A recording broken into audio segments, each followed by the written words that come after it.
तो ध्यान से देखना, ये एक्सरसाइज 12.2 का और क्लास 9th का प्रश्न नंबर 7 का हो जाएगा।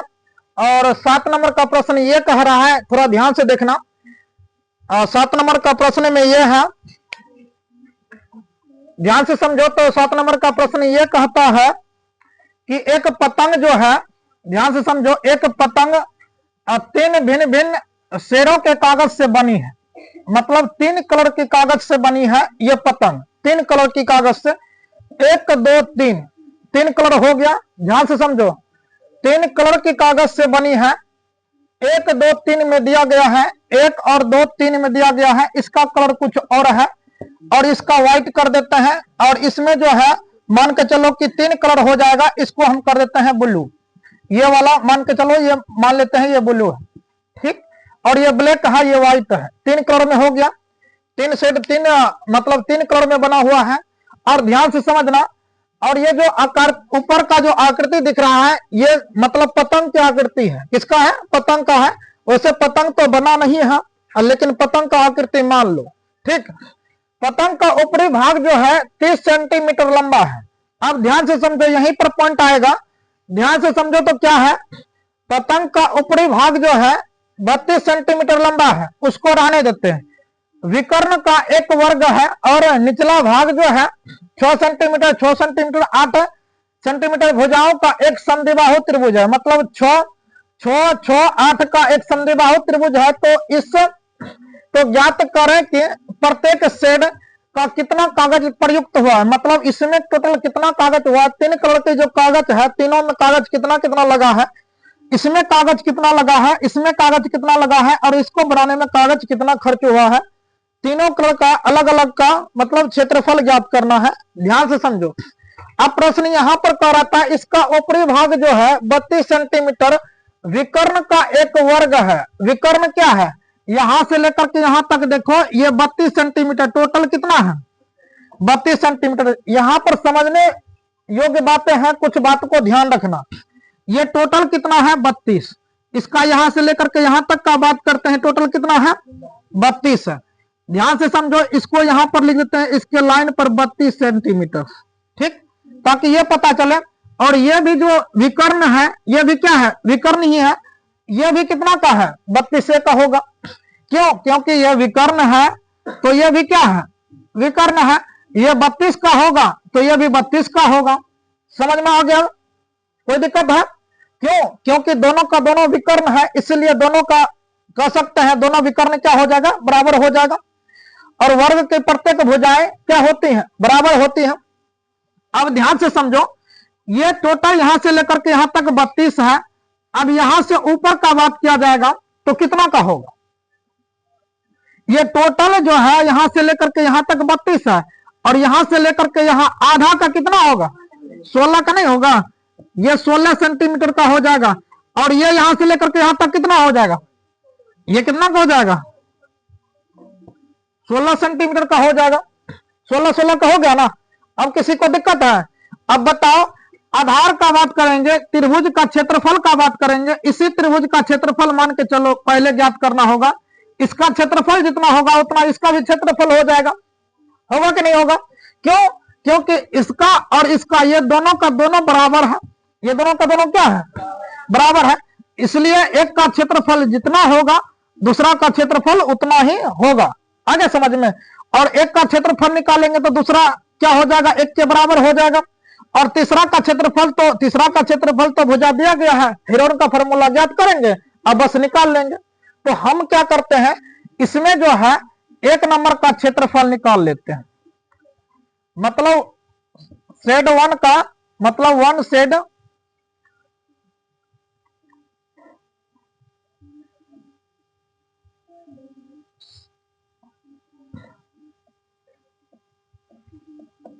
वन शेड का क्षेत्रफल निकालेंगे तो इसका बता फॉर्मूला क्या हो जाएगा? 1/2 आधार गुना ऊंचाई हो जाएगा। 1/2 का 1/2 आधार, ये टोटल कितना है? बताओ, ये टोटल कितना है? 32। और ऊंचाई यहां से लेकर के यहां तक कितना है? इससे इसको कटा देते हैं तो 8 दूनी 16, कितना हो जाएगा 8 दूनी 16, और 32 गुना कितना हो जाएगा 8, गुना करते हैं 8 दूनी 16, 8 24, 25 के 5, इतना सेंटीमीटर जो हो जाएगा 1 शेड का क्षेत्रफल हो जाएगा। है समझ में? और 1 शेड का क्षेत्रफल जितना आएगा हम कह सकते हैं 1 शेड का क्षेत्रफल जितना होगा उतना हो जाएगा 2 शेड का क्षेत्रफल, 2 शेड का क्षेत्रफल, 1 शेड का क्षेत्रफल जितना होगा 2 शेड का, यानी कि 2 शेड का क्षेत्रफल भी उतना ही होगा। मतलब जो है ये आ गया 256 सेंटीमीटर, तो ये भी कितना आ जाएगा 256 सेंटीमीटर ही। दोनों का क्षेत्रफल क्या हो जाएगा बराबर हो जाएगा। तो एक का क्षेत्रफल यहां से लेकर के यहां तक का हो गया खत्म। दिक्कत किसी को हुआ? अब बताओ, इसमें थोड़ा सा मुख्य पॉइंट को याद रखें तो दोनों का क्षेत्रफल, इसका और इसका दोनों का क्षेत्रफल निकल गया। थोड़ा सा दिमाग लगाए तो अब दिमाग क्या लगाए हैं, ये टोटल जो है, ये टोटल विकर्ण जो है 32 का दिया गया था, हम क्या कर दिए इसका आधा कर दिया, विकर्ण से 32 का आधा, ये 16 का हो गया। एक प्रकार से बन गया त्रिभुज, और इस त्रिभुज का क्षेत्रफल हम 1 शेड का क्षेत्रफल ज्ञात किए तो 1/2 आधार गुना ऊंचाई से ज्ञात किए, ऊंचाई इसका 16 हो गया और आधार कितना हो गया 32 का, इस पर करते हैं तो 256 का आ गया। एक का क्षेत्रफल जितना आया दूसरा का क्षेत्रफल उतना ही आएगा। ठीक, अब दूसरा बचा है क्या, नीचे वाला, निचला क्या बचा है तीसरा शेड, नीचा क्या बचा है, नीचा क्या बचा है तीसरा शेड बचा है ना। तो हम क्या करते हैं तीसरा शेड, तीसरा शेड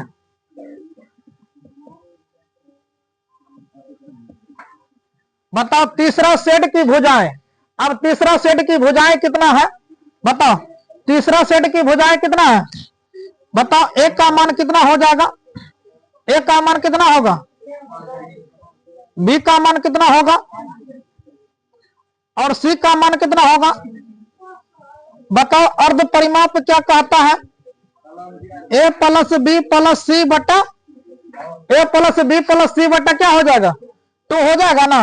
तो ए का मान बताओ 6 प्लस 8 प्लस 6 भागा 2, 6 6 12, 8 कितना हो जाएगा 20 बटा 2, कटा 2 कितना हो जाएगा 10 सेंटीमीटर। ये 10 सेंटीमीटर क्या निकला अर्ध परिमाप, क्या निकला।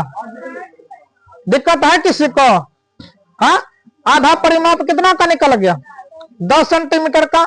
अब हीरोन का फॉर्मूला क्या कहता है, हीरोन सूत्र क्या कहता है कोई बता दो। रूट में कहेगा s into s minus a s minus b s minus c, यही ना कहता है। तो इसके आधार पर हम तोड़ लेते हैं इसको।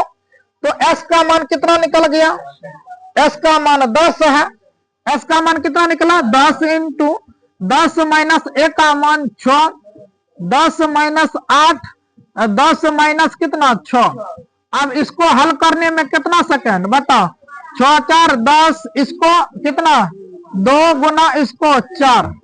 अब इसका गुणनखंड क्या करें, अब तुम लोग समझदार खुद हो गया है, इसका गुणनखंड क्या करें 2 गुना 5, इसका 2 गुना 2, 2 गुना 2 गुना 2।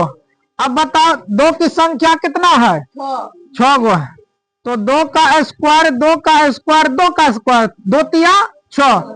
अब 5वां है इसमें का 2 गो, हाँ 1 गो हो, 1 गो है तो 1 गो लिखेंगे। अब जिसका जिसका स्क्वायर आया है उसका वर्गमूल निकाल लेते हैं।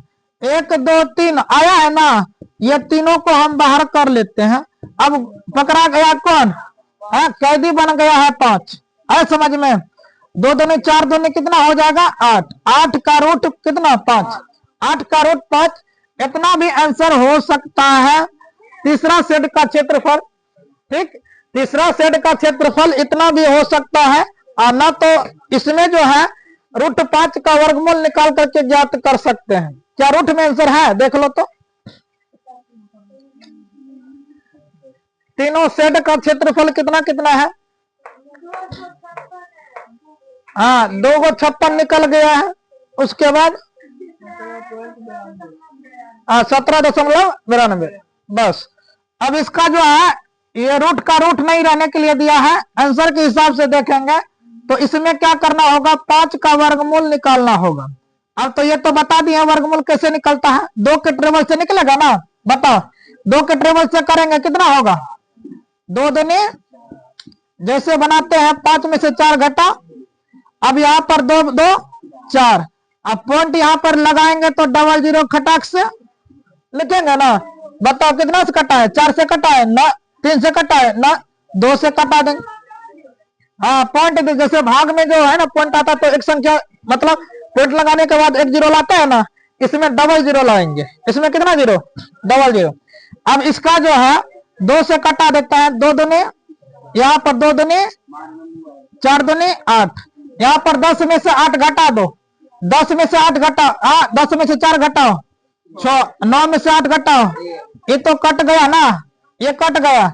अब फिर 00 उतार सकते हैं, इसको जोड़ सकते हैं, 2 2 4, यहाँ पर 4, बताओ कितना से कटाया, 4 से कटा दे, 4 चौके 16, 3 से कटा दो ना, क्या दिक्कत हो, 3 से ही कटा दो, 3 से कटाएंगे कितना होगा, 3 तिया 9, 4 तिया 12, 4 तिया 12, 1 13, मतलब ये कटेगा नहीं, डॉट तक चलेगा, समझ में आ गया ना, डॉट तक चलेगा, ये कटेगा नहीं, समझ में आ गया ना।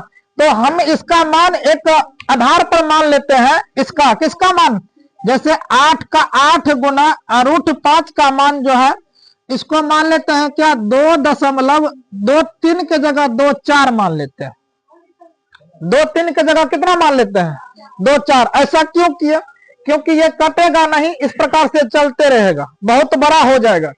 तो 3 को हटा दिए, 4 कर दिए, 3 को हटा करके क्या कर दिया 4, मतलब 4 उससे आगे जो चला गया संख्या स्टॉप हो गया, रुक गया, ठीक। अब इस दोनों को गुना करते हैं, 8 चौका कितना हो जाएगा 32, 8 दूनी 16, 17 18 19 के 9, कितना हो जाएगा शेष 1.8 दूनी 16, 17 का 7 शेष 1, मतलब इतना हो जाएगा सेंटीमीटर स्क्वायर। ये हो जाएगा तीसरा शेड का क्षेत्रफल। ये कितना का हो गया, तीसरा शेड का क्षेत्रफल। पॉइंट के बाद हो सकता है आंसर ना भी मिले, है समझ में, पॉइंट के बाद आंसर ना भी मिले, कोई जरूरी नहीं कि आंसर हमको मिलना ही चाहिए पॉइंट के बाद, है समझ में, नियम सही होना चाहिए, बस हल करते जाना है। अब देखो 1 मिनट के लिए थोड़ा सा दिमाग को रिलैक्स करो और ध्यान पूर्वक से थोड़ा समझने का प्रयत्न करो कि हम क्या क्या बताए, उस बात को एक बार में खत्म कर देते हैं, ठीक। जो जो इसमें किया है एक के बारे में खत्म करेंगे, इस बात पर थोड़ा सा ध्यान दो, ठीक। तो अब इसमें क्या क्या किया है, तो इसमें प्रश्न जो दिया गया था, ये मतलब एक पतंग की आकृति हमारे पास दिया गया है, इसका ये टोटल भाग का बात करेंगे, इसका ये पूरा का भाग करेंगे, ये वाला का, ये टोटल जो है 32 सेंटीमीटर लंबा विकर्ण है, 32 का विकर्ण है टोटल। हम इसका आधा कर दिए, आधा यहां से लेकर के यहां तक, 16 ऊपर हो गया 16 नीचा हो गया, 16 ऊपर 16, किसी को दिक्कत अभी भी है तो बता देना। ये टोटल आधार बन गया है 32 का, क्यों, क्योंकि ये भी विकर्ण है और ये भी क्या है विकर्ण है, तो ये दोनों का दोनों आपस में क्या हो जाएगा, बराबर हो जाएगा। अब जब दोनों बराबर हो गया तो हम एक का क्षेत्रफल, 1 शेड का क्षेत्रफल निकाल लें, तो 1 शेड में कितना कागज जो है प्रयुक्त हुआ है उसका क्षेत्रफल हमें निकल गया है। तो इसका क्षेत्रफल निकलने के बाद दूसरा का बात करेंगे, तो एक का क्षेत्रफल के बराबर दूसरा का क्षेत्रफल हो जाएगा, एक का क्षेत्रफल जितना का होगा दूसरा का क्षेत्रफल आ जाएगा। तो एक का क्षेत्रफल 1 शेड का क्षेत्रफल 1/2 आधार गुना ऊंचाई से किया, इसको कटाए 256, 1 शेड का क्षेत्रफल बराबर 2 शेड का क्षेत्रफल है, ये 256 हुआ तो ये भी 256 हो गया। तीसरा शेड की भुजाएं जो हो गया, तीसरा शेड की भुजाएं 8 6 का है, ठीक, मतलब इन तीनों को जोड़े तो इसका अर्ध परिमाप 10 का निकल गया।